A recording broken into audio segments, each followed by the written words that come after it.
Dr. Caplin, with so many fillers out there, can you help explain the different types and how they're used? Sure. There are lots of different types out there, so I'll just start with some of my most favorite ones that I use most often. First of all, we have fillers that are made of hyaluronic acid. That's your Juvederms, that's your Restylans, and hyaluronic acid is naturally in your own body. You can't be allergic to it, and what happens is it's a hydrator. It calls in the water and it just swells up and plumps up. Then over time, your body absorbs it back through water as it just naturally goes away. Of the hyaluronic acid fillers, they're all temporary, but the way that they're constructed together, the different size and their G primes, they last different amounts of time. And they're also better for different areas of the face. So, Vobella is one of my favorites for very fine lines. Okay. It's good for if you want the little teeny tiny wrinkles that some women get as they age around their lips. Yes. It's good for those. I use it in the tear troughs and real thin skin. Or if someone's never tried filler in their lips before and they're a little bit nervous and they don't want to look overdone, it's extremely natural in the lips. I say it's almost just like using a really good lip gloss lip plumper. Nobody's gonna know, and it just naturally restores some of that volume that you had that you may have lost with time. It's the smallest molecule, and it's just really fine, so it doesn't feel lumpy bumpy ever, but it's a subtle difference. Lasts up to about 1 year. Okay. That's what the company says. In general, I usually round down a little bit. Personally, I feel maybe closer to around 9 months, you might start to notice it disappear a little bit, but the company says up to 1 year. Wow. This is another one of my favorites. It is a bigger size molecule, and it gives a little bit more oomph. It is great for nasolabial folds in here, if people want a fuller lip and to have a noticeable difference. And it can also be used for some of the marionette lines down in here. It's a good workhorse. I use it all the time. It lasts up to 1 year, and once again, it's a hyaluronic acid, so it naturally dissolves on its own. You can't be allergic to it. Next step up from Ultra Plus is actually Voluma. Okay.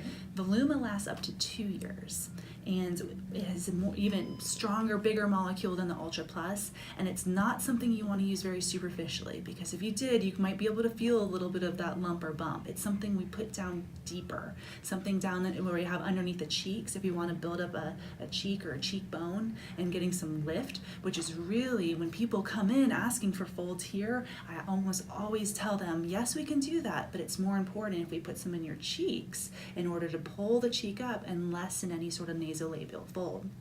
A youthful feminine face has lots of volume up here. As we age, we lose volume on the inside, so what's on the outside starts to fall down, and that's where we start to find those folds and lines and wrinkles. So we can fill back up. It's going to be a much more natural and prettier look. Okay.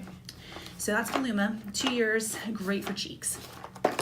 For people looking for a slightly longer lasting filler, or maybe even semi-permanent, I usually like them at least to try something temporary first so they can make sure that they like it. Then after we're sure we know what we like, a great option for the cheeks and nasolabial folds, not the lips, but for those areas in the mid-face and even up into the temples, is Bellafill. Okay. Bellafill is, their company says it lasts up to 5 years.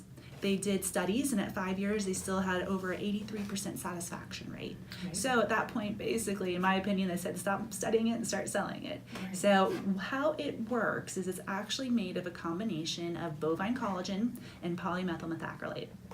That is the same type of plastic that they make cataract lenses out of, so it's very biocompatible. Your body absorbs the bovine collagen, cow collagen, and then the PMMA stimulates your body to build more of your own collagen around it. So you're building more of you. Now, that being said, I think it's going to last far longer than 5 years because you're building more of you. I can't say that per their literature, of course, because they say it's only up to 5 years. So as different from the hyaluronic acids where I say round down, I would say with the Bellafill, round up. And if anything, if you want future treatments, it's more like additive. You're able to put more and more on top of it. Okay.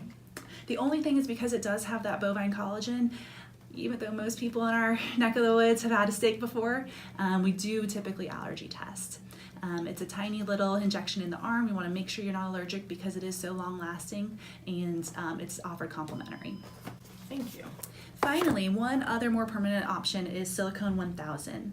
This is good for the lips. I don't use it in the face, and in the lips itself, it is also similar to Bellafill in a way that it's a stimulant. The silicone, it's a free silicone, and I inject it in micro droplets. In and of itself, it is permanent, but then your body responds to it as a stimulant and actually grows more of your own collagen again. The way the muscles in the lips are, the silicone works much better there, and the Bellafill does not, so it's a good option for the lips. This is more like a treatment though. It's a permanent treatment each time, but it takes multiple times. We never want to overdo it or put more in a certain time, because then you could get lumps and bumps that we don't want. Okay. So average patient, about 4 treatments, and I'd space them about 6 to 8 weeks apart.